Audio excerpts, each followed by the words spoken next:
It is enlightenment for the soul, the mind, the ear. WSME, SM Enlightenment Radio.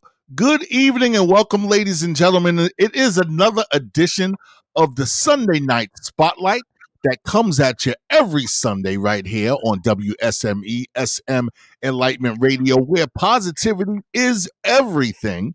And hey, this is a part of an ongoing segment that I've been doing with a friend of mine, Barry Nembhard, right? And he represents United Credit Educational Services. And hey, it's all about getting your credit right. Okay, we've been talking about it. We've been checking in with different folks. All right. And hey, as a part of the spotlight and as a part of the whole theme of the spotlight, what we usually do is we talk to people of interest. All right. So we got a special guest that we're going to bring in. But before I do that, Brother Barry, how you doing? Hey, Doc P. I'm feeling good this evening, brother. It's all good. And we got a real special treat. One of the top CEOs of the company. And so you folks, you're going to hear something that is going to blow your socks off. So I'm just having a good time tonight, Doc P. Always love your show. Always love the energy. Always love the positivity. So it's all good. That's right. You know, as we say, positivity is everything. And we urge people to maintain your disposition at an optimistic vibrational state of gratitude. In other words, be grateful, stay grateful. And, you know, our guest tonight, Mr. Mike Burgos, is all about the positivity, okay? This brother here, he is an entrepreneur, a mentor, a credit repair specialist, folks, okay? And also an author of the book Undeniable, which you can check out on Amazon. All right. And hey, it's all about what it takes to repair your life, business, and legacy. So, hey, without further ado, let's bring him in, Mr. Mike Burgos. How are you, sir? Man, I'm feeling amazing. And yourself? Feeling good, man. And hey, you know, it's a pleasure to have you with us. You know, we got a few things that we need to cover here. All right. And the reason why you are here is because, hey, SM Enlightenment Radio, SM Enlightenment Media, you know, we are all about the positivity, you know, and I know this is definitely something that you represent as well, you know, with your book and with your site and everything. But, hey, you know, I know that you're a businessman. I know that you do a lot of different things. You know, give me a quick overview of, you know, some of the main things that you have yourself involved in right now. Oh, man. Well, first, I just want to say thank God I'm here, you know, sharing this opportunity, being here on this platform with you guys. It's a pleasure. Barry, it's a pleasure. Doc, the great Doc, you know, if they put a doctor behind your name, you have to do something right. It doesn't come lightly. But first thing first, guys, I'm heavily into the credit space. I'm helping people going from restoring their credit, put them in a position where they have the buying power. Now, what they do after that, that's a whole different ballgame. But at the same time, just got a book I released earlier this year in January. But we're also putting our money to work. So we're making money, but we're also putting our money to work in different vehicles. There's different commodities that we are buying. There's different asset class that we are buying. And then like they say, dirt is always gold. So we are diverging towards that right now, making sure that we're, investing into the real estate, watching everything, and constantly growing. So I don't see the word entrepreneur is really, you don't have a business. You don't have one thing you do. You're making money in multiple things. There's a difference between a business owner and an entrepreneur. And an entrepreneur, he looks at 1 + 1 is 2. He's like, okay, well, I don't care if it's ice cream or if it's potato, but 1 + 1 is 2. We're gonna put money in here. Mm-hmm. So that's the way my mindset is work. Is don't attach it to anything. Love making money out of everything. The main thing that you do is you help people, basically get their stuff together out here. I know that's what it is. Yeah, I mean, and that's what your book is about, and that's what this platform is all about.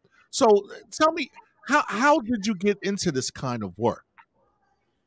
But first thing first, if we want to go back, see, I was homeless. That's the real, true reality. So I was the guy that. So, and if you want to go, if you want to rewind the tape a little bit back, I was abandoned. I was by my mother, and from my father's side, he walked away when I was 17. So he pretty much said, "Well, when I was your age, I was already an adult. You're fully equipped. I got to run for my life. I can't take care of you. You figure it out yourself." So he drove to Canada. So I was pretty much through high school. I kind of really kept it very low key. No one knew where I was living at, and I was in the foreclosure home. And I didn't know what foreclosure, but I just knew that I was one of these days they're gonna come in and put a lock on the door. But I was able to keep the light bill on. So I kind of went through that transition. Then I was able to get a scholarship, went to college. So when I made it to college, I was like, okay, well, I'm good now. I passed through. And then there's a sequence of event that happens. We'll get into that if you know. But then I ended up losing my scholarship. And so I started looking for different ways to making more money. And I made the decision to say, you know what? You get tired after sleeping at people's. You can only sleep at so many friends' house. Yeah. So at what age did you find yourself, initially in this predicament, whereas you were basically on your own? I mean, since 2007, so I graduated 2008. So 2007, my father walked away. So I did last year of high school pretty much really hidden. Yeah. Hidden into this house and just kept a smile on my face. Just really never tell anyone about it. A few friends know, but just kind of kept it like this life is normal. Right. So just completely on your own. I mean, that must have been terrifying. Yeah, I mean it's tough because I was playing soccer at the high school. It was a 55 and older neighborhood, so you really can't be just out there. You really have to act like you don't even exist. Right. So I go in there late night, early morning, so that way no one report me to the office, because then first it would be trespassing, one, and then two, I'm violating the code for the community. So you really, I had to go to the back of there's like a old golf course, so it's like a bush. So I never walked down the actual streets. I had to walk inside of the bush to go to school early morning, so I could cut. It's crazy. Wow. But I was able to. I think maybe some people probably just kind of like noticed that there's a kid living there, but so that was kind of like my way of pretty much day by day just hoping that no one really knows. So I never go into details of the story. I always tell people, hey, I was living in a foreclosure home. It sounds good, but it was more to that. Right. So as soon as I went to college, so the worst thing happened. I don't know if you heard of Murphy's Law. They say everything that you think will go wrong will go wrong. I'm sure a lot of people are familiar with that law. I think I have a PhD in that law. Woo. Wow. Yeah, I felt so much that I said, you know what, Mike, you're just gonna keep on smiling, bro. Like at least people are gonna look at you like maybe you're retarded. Let's just smile you just smile. Like life is not even real anymore. That's how much I feel. So when I went to college, I lost my scholarship by 1 point because of English. I failed my English class, and then and I said, wow, I really thought I escaped that situation. So I was like, okay, so where do I go back to? And I remember I told the teacher, I was like, I'm done. Like, this is it. There's no, I don't have a place to sleep. Like, this is playing soccer is what I need to stay. That's what's going to keep a roof over my head. That's what's going to give me food. First, it was not a full scholarship. And the second of all is my grade. So soccer and my grade, that's my way out. I said, I lost it by 1 point. I said, man, is there anything you can do? Because this is destruction for me. He said, man, rules are the rules. The syllabus are the syllabus. A 70 is a D and a 73 is a C. Even though every other teacher said a 70 is a C, but that was the only guy. But and that was the beginning of the Murphy's Law, baby. Coming back to Florida. Yeah. Wow. Yeah, so we're coming. So now I'm back to Florida, with the shame in your face, and you're supposed to be that good kid that was supposed to make it. supposed to be that soccer kid, and people are seeing me riding the bus. It was growing dreadlocks at the time, so people were running around saying, "Man, I think Mike lost his mind," and people thought I was crazy. So it goes that real. It goes that real. And so how did you start? How did you pick yourself up? How did you keep yourself encouraged and in order to, I mean, with so much negativity or bad things happening, like how did you stay positive throughout all of that? So we went through the motion of wanting to take myself out. We went through you went through that frustration, being mad at God and cussing God out, like where does God really exist? Why me? Why me? So I went through that phase, and then so when I came back down to Florida, I couldn't really find a place to go. Like, and it gets real when the sun goes down.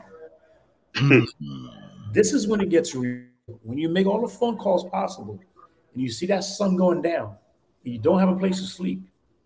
If you ever been to that situation, you don't understand what you call life. Like this is reality because it's dark.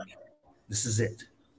And you just got to figure out you don't know it's probably the longest night ever because you just in disbelief that like all my friends said no, literally, like this is real. So I stepped into the vacant home. After I slept into that vacant home, it was an apartment. It was a vacant apartment. So the following day, the maintenance guy was pretty much popped up. He's like, "Bro, this is trespassing. I'm calling the cops." So that was a very different day for me because I slept maybe about 2 hours that day. Okay. And then just to wake up and like, okay, well, the cops are gonna come. And so what I did was I just get what I had to get and just leave whatever I had to leave. So get the important things, just left the rest, and just pretty much ran away because I didn't want to get the booking. That's double. That's like really Murphy's Law. So I'm lack of sleep. I was partying with my friends because my friends came for spring break, and I didn't want to I don't believe in letting people know what I go through. I just believe that look, you get in a punch, you get it by yourself.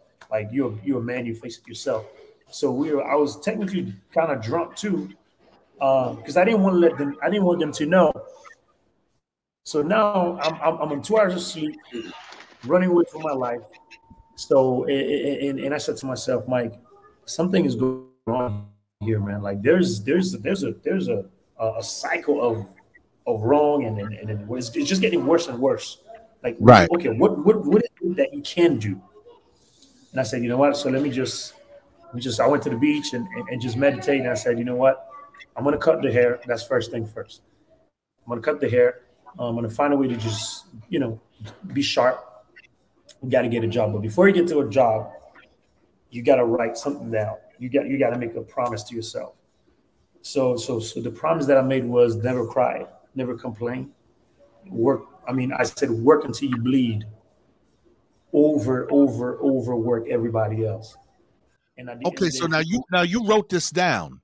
So this was so is this like some rules that you made for yourself that you were gonna?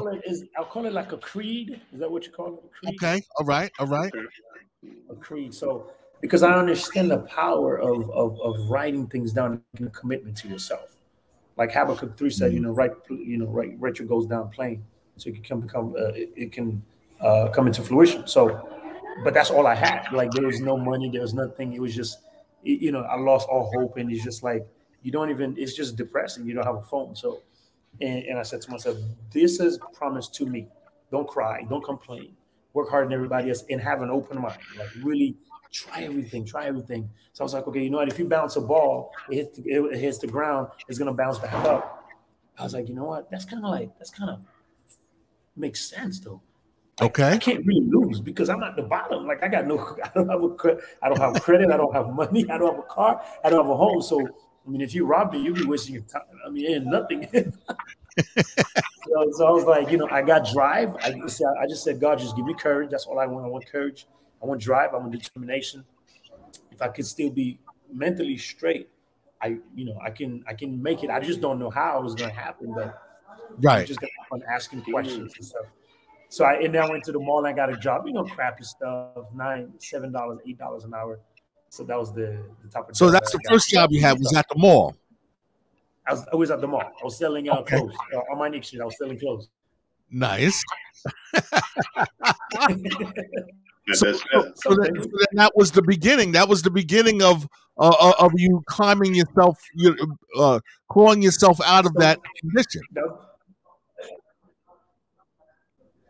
Yeah. So the guy just called me. The guy that just called me. So that was the guy was the first guy who actually told me, "Hey, man," he fought his wife. He said, "Look, I can't keep you on the street." He said, "I got 12 people. It's 2-bedroom house with 12. You'll be 13. Are you okay with that?" I said, "Bro, I'm good. Let's go." So funny thing, this guy was calling me here, but that was the guy who said, he said, "Man, look, I just can't have you. Like, bro, even if you have to sleep in the bathroom, bro, I'm not gonna let you outside." So that was the person that really picked me up. Yeah. Wow. So somebody came through and helped you with that. Yeah. So at this point now, I mean, you had a place. So explain to me, how did you get from that, from where you were then to like now where you are now, like as an author and I mean, for the sake of time, I'm going to skip certain events because some of it is just not going to sound real, but I'm going to craft it the shortest way possible so that way you guys will be like, "Oh man, there's no way." So we went from there. So then working, barely making any money. So, but at this point, I'm still like trying to figure out, what did I do wrong in life? I didn't kill no one. I didn't do anything wrong. I don't hate nobody. I'm not like I don't do no drugs. Where did I fall wrong? So you go to this why me, whatever. Right. So working, and I said, I got to do some other jobs. And I stopped playing soccer because I said, you know what, Mike, you're not going to become a pro. They just get to you need money right now. So I've done everything from working constructions. We put tile on the floor, paint, cut the grass, work Subway. I worked at Quiznos. I was trying to become a bartender. I could never get a job as a bartender. I was trying to work at the concierge hotel. I used to literally just hop from hotels to hotels, just trying to see if I can get a concierge job. Maybe I can become a manager. I said I'll do the tables. I'll set the table. I couldn't even get a job. So the only job that I can get was like mall job. So I was doing that, and then so we moved. Then I started doing kiosks. So I was the guy that would be harassing. "Hey man, nice shoes, bro. Come here, man." I'm selling stuff on your phone. So I was that guy harassing you if you're walking down the mall. Nice. Yeah. So then I moved into working in New Balance, but I was still doing other things. I'm still trying to sell eBay books on eBay and going to the dollar store, buying stuff from $1, selling for $5. Some of them will make it, some of them won't make it. So I'm trying to figure this thing out. And whatever you bring to my table, like I would say, "Quick, let's do it." Like I don't care if I lose, I lose. I don't got nothing. So you got money, put money for me. I'll go and do it. I got the grind.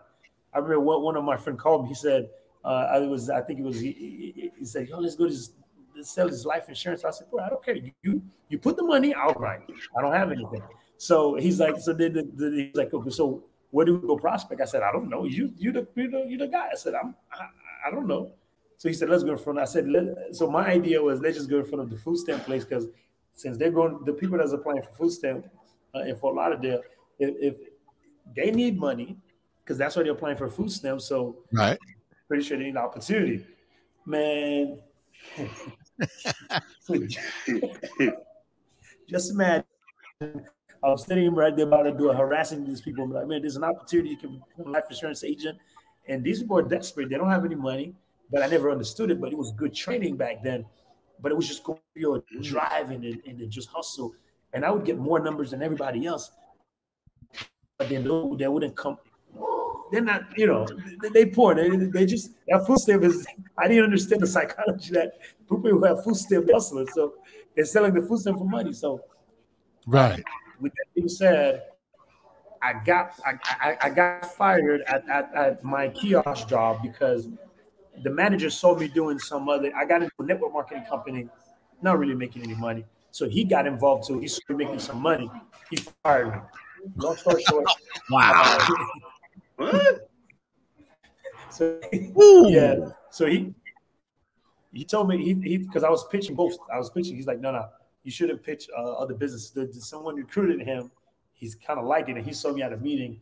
Long story short, I got fired. So then the guy where I was living at, so his little brother was like, man, I'm going for this job interview. I said, well, I'm going with you too. He said, no, you can't come. I said, bro, I'm coming. Whatever you say, I'm coming. He said, well, I got to call the boss. I said, bro, I'll be outside. Just in case the boss said, come in, I'll come in. Right. He said, man, what's this thing? I said, I got nothing. So I went to the job interview with him, and then I was just outside, and I'm like, man, I could get you guys some coffee or anything. He said, man, you want a job? I said, yeah, I want a job. No problem. He said, you know what? We opened up the store, and then it was New Balance. So that was like that was kind of like the transitioning point right there. But at this point, I got exposed to personal growth. So my mind started to open up a little bit. I started listening to Les Brown. I started to listen. I was like, whoa, there's another world out there. Like, you can actually become who if you actually have the proper mindset, you grow, you can actually expand your mind. So now I'm still broke, very, very broke. I'm still sleeping on my friend's floor. I mean, my clothes smell greasy, but I'm listening to audios now. Right. So I invested I've saved money. I bought a little iPod Touch. I didn't have any phone, but I had the iPod Touch. But that was so I was downloading everything as possible, all the books, all the audios, and I was getting books. I would go to the library and rent, get these books because I had the library cards. So then I said, so it becomes like a whole different. It's kind of like someone who got exposed to sugar when you first get exposed to sugar, or it's just like it's so different. It's like, wow, this has been here all this time. That was like food for me.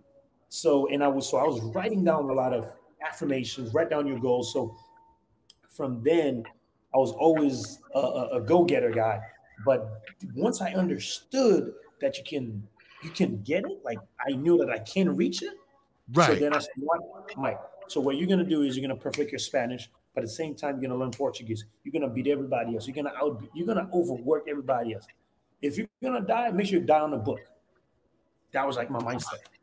So Mike, let me ask you, okay, because I mean your story is fascinating, and it's going to take us into a second segment. So we're gonna bounce to a break for a minute, and then we're gonna come back. But when we come back, all right, and we're gonna continue to talk about your story a little bit more. But I want to know, I know when you started when you got that second job, right? That you said that there was a little bit of a turning point there, but as you were listening to motivational speakers and reading these books, can you pinpoint a message or a phrase or something that you heard that convinced you? Because it sounds like you were always a hustler anyway. All right. And you're definitely far from lazy. You're out there just making it happen. I mean, you are a go-getter, and that's a good example to set for anybody out there. I mean, hey, life could be beating up on you, but you got to get up and do something, and you had a lot of reasons just to be depressed and sit around and sulk, you know what I mean? But you got out there and you did your thing. So I want to get more into that. All right. So we're going to bounce to a break real quick. It is the Sunday Night Spotlight on WSME SM Enlightenment Radio. I'm here with my brother Barry Nembhard and Mike Burgos, all right, who is the author of Undeniable. All right. And I mean, this brother, he has an undeniable story as well. So we're going to get more into that, and we'll be right back right here on WSME SM Enlightenment Radio. Stay tuned.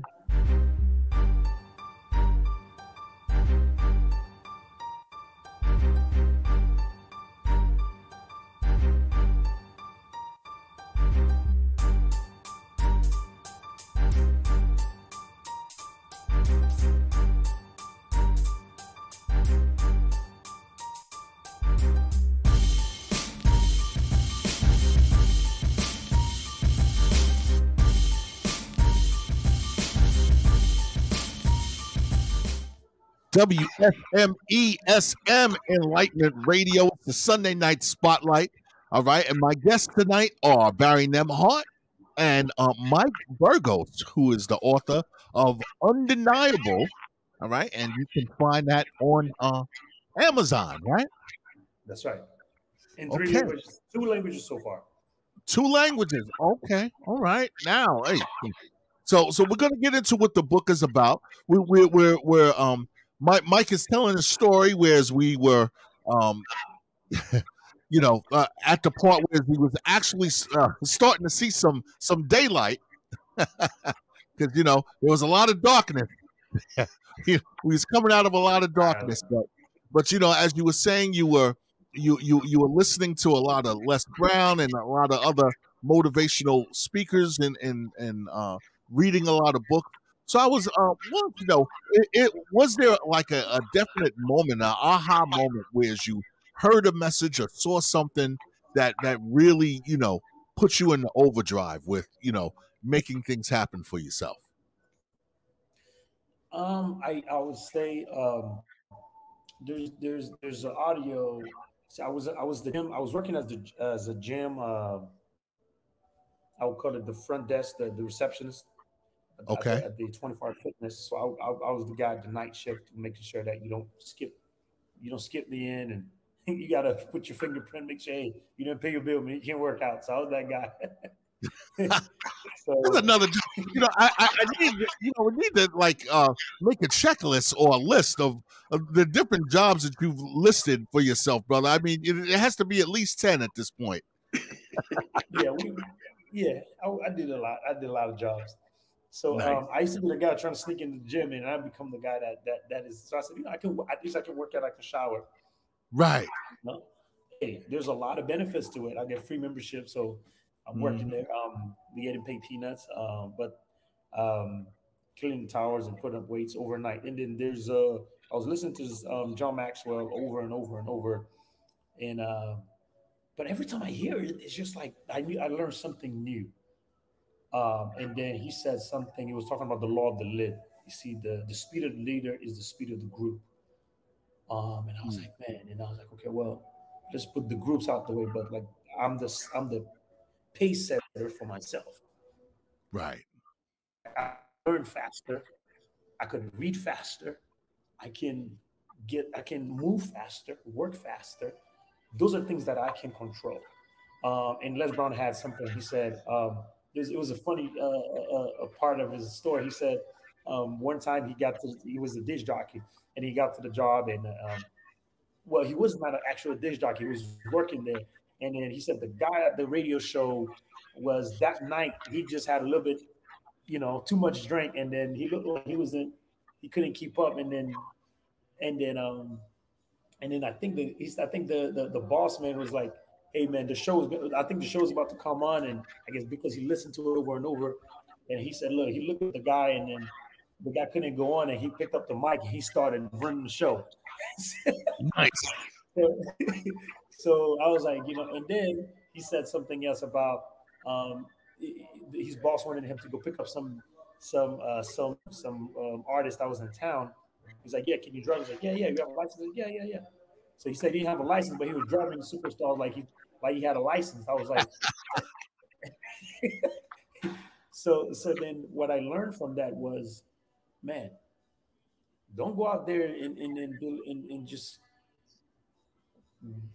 walk up to a job and act all soft and then like, this is my resume, and make it a pity party. I mean, you better walk in there like as if you experience at this job. Like, I can do this job.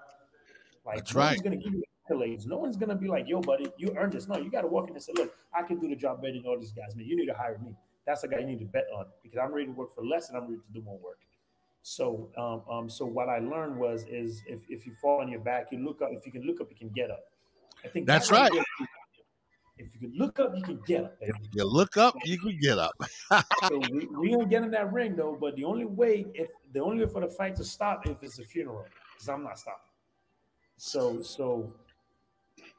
that right there really resonated with me. So it's just like, man, every time I take a blow in life or things happen, I said, man, Mike, like if Les can do it, man, twins, abandoned, I mean, they give him away. His mom gave him away. I said, man, there's so many other people out there that don't have it, man. You can do this, man. You might, your first you have feelings, you're gonna feel bad. And then there's one event that happened into my life. So when I was 12 years old, I was crossing the border. I was going from Dominican Republic to Haiti. They were checking out passports in the bus. So the rebels stopped the bus and they said, "If you don't have a Haitian passport, we'll cut your head off." So pretty much, long story short, Wow. they had I couldn't show the passport because they would have chopped my head off, but they still went and attempt to do it. Put my head on the tire, wanted to cut my head off, and then that was kind of like when I lost hope.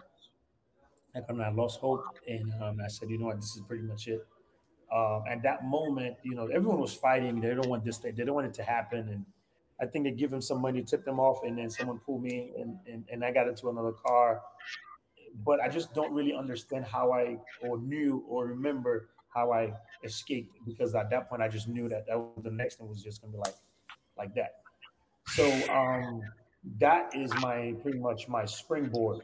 Like when Right. things go wrong, I go back and I said, you know what, bro, if you went through this, and you'll be all right. Like you'll be There all ain't right. Like nothing you that's can't do. yeah. I just like I keep a tease smile on your face. Barry.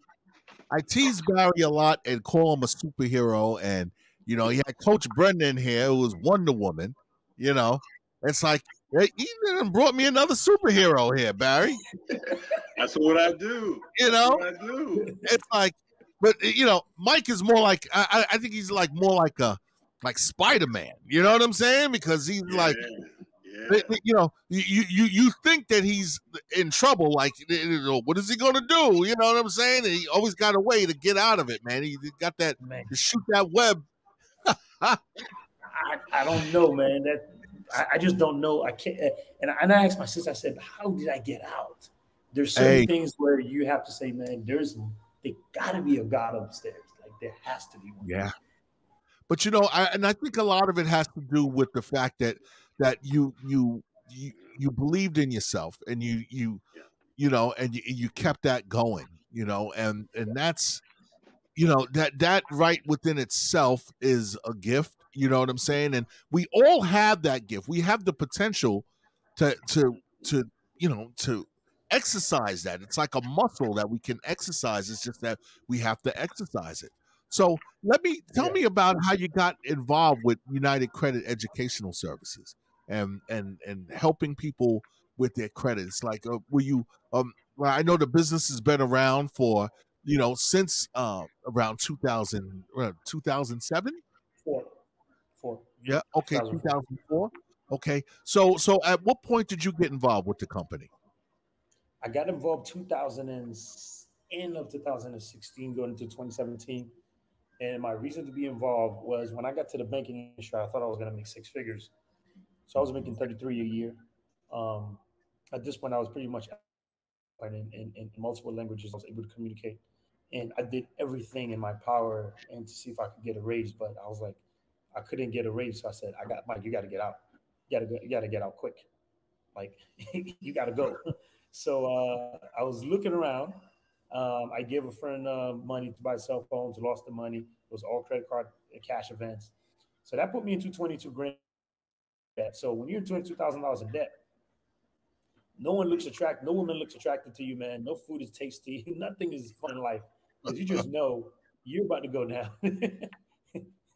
So that was kind of like, so I wrote down some of my goals, and I said, I got to find something to do. So when I ran into a friend of mine that was doing credit business, and I looked at him, I said, "You're making 40,000 a month." I said, wherever you are, we need to meet like today.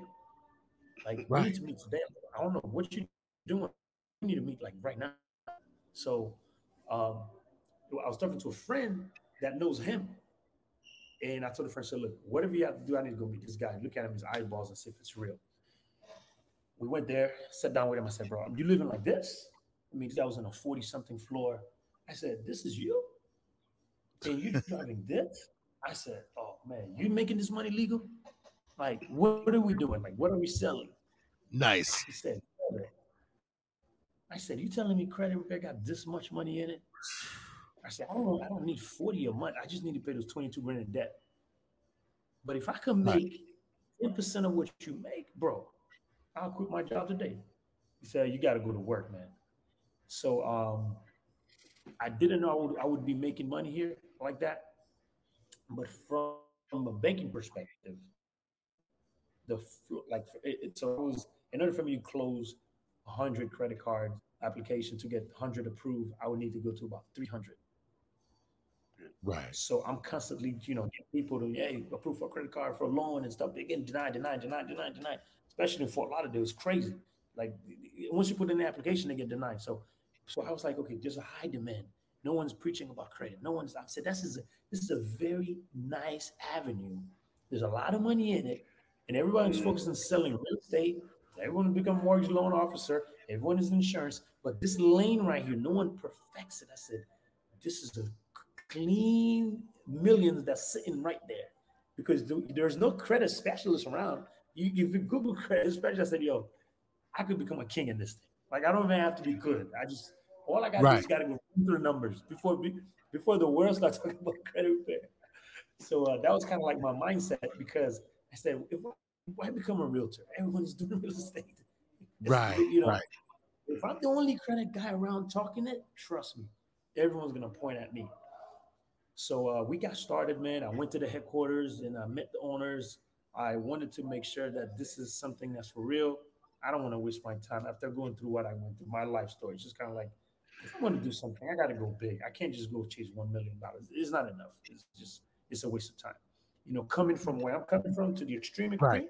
If I'm gonna go, it need to be extreme. Like we're going for the bag. Like we're not trying to be nice, follow your passion. So I don't believe in that. Where I'm from, we don't follow passion. You follow the bag by the passion.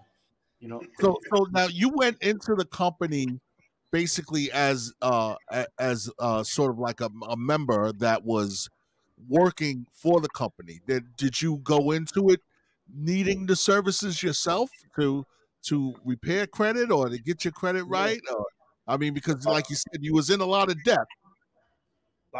And I started to have the first late payment. Yes, you guys see this now. Yeah. So this was my credit score right there. Wow. 497, 520. Wow. And I was a banker too, with suit and tie. Wow. So that was your big secret, huh? That was your big secret. Man. So what was the process? What was the process like to repair a credit score that is that low at 497? I mean, like how did that? I mean, where do you start? Well, the first thing first, and I have screenshots of when it went up too. When someone has credit, there's an understanding that you might have a debt issue. And there's an understanding you might have a credit issue. So you might need to pay down some debt, which was an issue that I had. I had to earn money and pay debt that I owe. Be responsible for that. You have a credit issue where you have derogatory, late payments, inquiries, charge-offs, stuff like that. Right? Those will be like credit issue. So then that's when the company comes in and dispute it. People think that, oh, well, I'm just going to wait 5 years, it's going to fall off. It's not going to fall off. Because if it was that easy, then everyone would wait. If it falls off, they go back and take another loan from the bank. It's not that easy. Yeah. So that's the importance of being able to have someone on your behalf that can dispute these things. Correct? So think about it. So we are literally the Uber of credit repair. That's pretty much what it is. So you're running a virtual office without having the expense. You don't have an office space. So you're literally the Airbnb or the Uber of credit repair. So your agency is national. You can service as many people as possible. And all you have to do is take the load of work, and there's a back-end office that's going to take all of your customers, and then they're going to start the dispute process. So you really pretty much do the front, and then they do the back-end portion. So it saves you time and money. And now you don't have to do the nitty-gritty day-to-day stuff. So you can solely focus on acquiring customers. So you can do multiple things. at the time. So you can still keep your job, you can still do this on the side, and be able to help people. And the customer always going to be paying less for more because we don't have a lot of overhead, so we can charge less versus the other guy on the side of the street that's going to charge you $2,000 Yeah, yeah, because we've been seeing it. because he needs. There's a lot of that going around where folks are just like, hey, just give me a grand, 2 grand, and we'll fix your credit up for you, and people just getting their money taken. Yeah, they're abusing it. They're abusing it because Yes. it's really a performance business. It's there's no formula that this gonna come off. You have to do different strategies, and no one can make promises. That's why it's a hard business to just charge up front. It's kind of like a lawyer can't just guarantee you they're gonna win the case. They got to go in litigation. Right. Wow. So you've been doing this and involved with United Credit's educational services for a number of years now. A few years. How has the experience been? And is this what it is that motivated you to write the book? No, the book is always something that I wanted to write because I talk about my life, I talk about my stories, a lot of the stuff that I went through, but I show people what I did, not just some fake wreck to rich story. I told them exactly when I made decision, some of the things I wrote down, some of the goals that I wrote down. I do have one on my phone here that I wrote down when I hit rock bottom. And I give people, hey, look, you can follow these if you want. And this was what I did. And that's what I applied to my life to be where I'm at today and keep on growing. So, which is vital because at the end of the day, so I really wanted to do it when I hit a certain number in income. And I said, you know what, let me just worth like 10, 15 million. And then I write a book because now that I feel like I'm worth, like people read my story. And a friend of mine said, okay, where some of the best ideas, some of the best inventions are. I said, where he said it's called the graveyard. So many people like you. They take them. Yeah, exactly. It's full of a whole lot of $1 million great ideas, and wow. Well, hey, Mike, I mean, you have one hell of a story, and I want people to make sure they go out there, get your book. It's undeniable, all right. And hey, and United Credit Educational Services. I mean, hey, it has helped Mike. It can help you, and it was also something that was able to help you to be independent, right? So I mean, yeah, I mean, because you don't have to work all those jobs anymore, do you, brother? Don't have to, Ben. But I look at this. I work just like I don't have anything because um, the I'm used to hard labor, really hard work. So to me, I have so much free time in my hand. I said, I'm not used to this. I want to keep, keep the pedal moving. But the key, if for the people who are listening here, is you don't reach to a certain destination that says, you know what, I'm rich, I'm done. So I really want to kind of get people's mindset straight. You don't just get to a certain millions of dollars or certain number. You're not chasing a number. You have to consistently grow and evolve as a person. Because when you're looking at success, you might make a lot of money, but are you spending time with the family?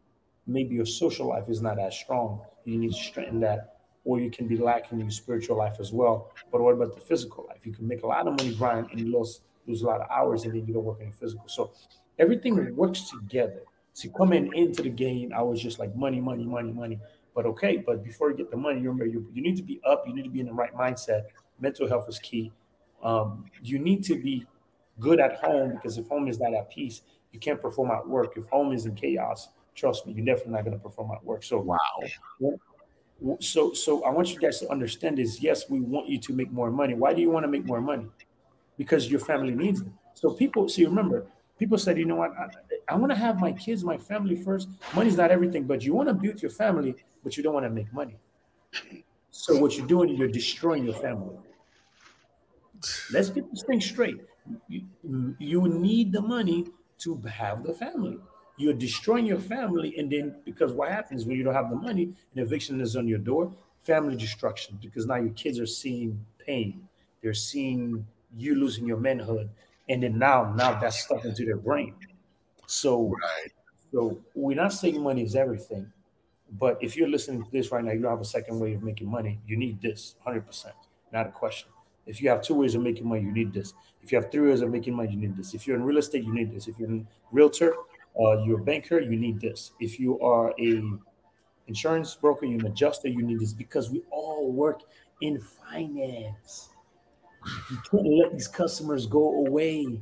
You can't talk to me. You and your wife are going to have a conversation about money every 3 to 6 months, and it's usually bad. So that's why we know as bankers, it's usually bad. Honey, I need a new bag. Honey, I need this, I need that into the house. We're moving to a new place. Someone's getting married. So life is very simple. Emergencies will happen with or without us. So if it's going to happen anyway, it's okay. If this is only making you an extra 2,000 a month extra, that 2,000 a month will have its purpose when the time arrives.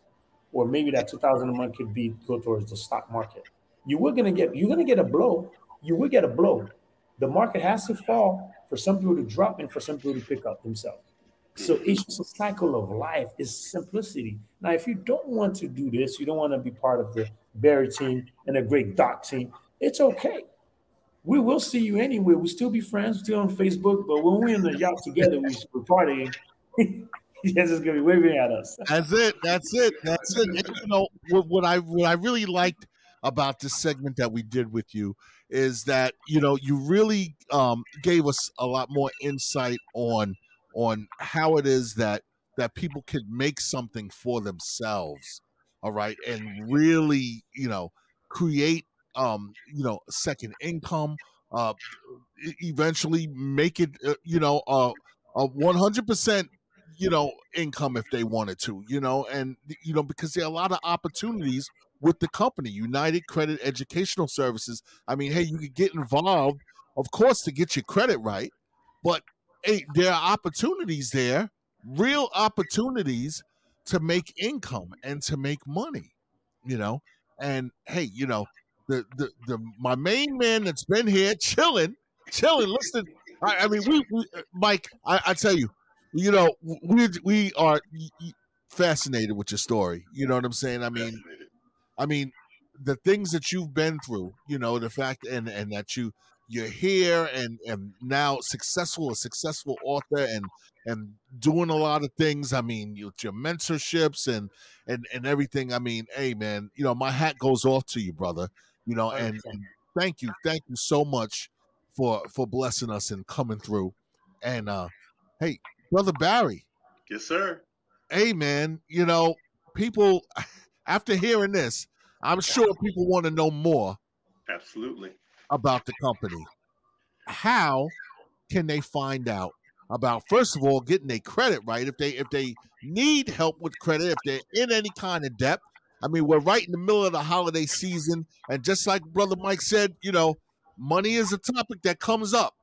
And I'm sure that there's some households right now that have that tension. Yeah, And absolutely. you need to get gifts, you need to do stuff for the holidays, but the credit cards are maxed out, you can't get anything else. How can people find out more about the company? Well, I tell you, Doc P, there is benfinancials.com, my landing page. Go right Yep. there. You've got my number. I know you'll scroll it 877 Yep, 222 2532. that's right. Right? And I'll tell you this, because it's this time of year, holiday time, Okay. the membership is usually about $300, which includes the first month. Okay. Right? We're going to launch tonight, since I have Mr. Burgos with us. Now you have no excuse. We're going to move that monthly from 89 to 49. What? 89, the first 25 people who come on board, I'm going to move that monthly, which is already affordable at 89. I mean, come on. I've talked to people every day. Barry, they wanted 2,000. They wanted 5,000. They wanted 2,500 to clean up my credit. I'm like, what? And you're telling me, yes, $300, $89 is your first month covered. Tonight, when you hear this, when this runs, just let me know you heard it on WSME with Doc P and Mike Burgos, and I will give you that special holiday rate. So you now can get your credit right in November, December, go into the new year working on your credit, getting right, getting your money right permanently. I want you to hear what Mr. Burgos said. You gotta get into business. What lane there's 43 million people out there. You think about it. You're walking by 10 people a day who needs their credit fixed. But because you don't have the tool, you can't engage in a conversation. There's somebody in your family. There's somebody at work. There's somebody at the Starbucks while you're drinking. An easy conversation could lead you into a customer. An opportunity. Look at that. United Credit Educational Services. Contact Barry Nembhard, 877-222-2532. Mike Burgos, brother, thank you. Thank you so much. Yes, sir. Coming through, man. And, Well, you know, thank you for having me, man. and this, I don't want this to be the last that we see of you. You know, you're always welcome to come back to the program and kick it with us. And Barry, as always, it has been a pleasure. And, always, brother. And always, hey, brother. We're gonna keep our discussions going too. So, absolutely. We just started. Yeah, absolutely. This has been the Sunday Night Spotlight on WSME SM Enlightenment Radio. Stay tuned, folks, because we got more SM Enlightenment coming your way. So, hey, keep it locked. As always, imparting positive is the attitude. Just like Mike say, positive, stay positive. All right. Me, what I say is to do for self, be yourself, and love yourself. If you love somebody, let them know because we love you. So pass it on. Peace and blessings, y'all. Have a good night.